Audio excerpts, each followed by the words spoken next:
case briefs, and so much more. LSData's got what you're looking for.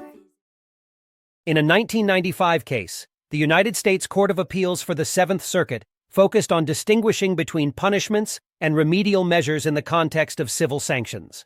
Kun Chae Bae, the former president of generic drug manufacturer My Laboratories, was permanently barred by the FDA from providing services to those with approved or pending drug product applications due to his prior felony conviction for aiding and abetting racketeering.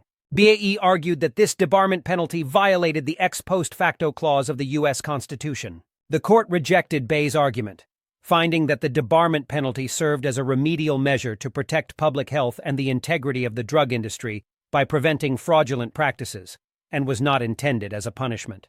After examining the legislative history of the Generic Drug Enforcement Act of 1992, the court found that it did not intend to punish individuals, and thus upheld Bae's debarment. The court ultimately affirmed Bae's permanent debarment, ruling that it aligned with Congress's intent to protect the industry and safeguard public health without violating the Constitution.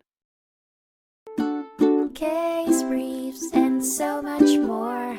LSData's got what you're looking for. Visit lsd.law, elevate your mind. Leave the stress of class.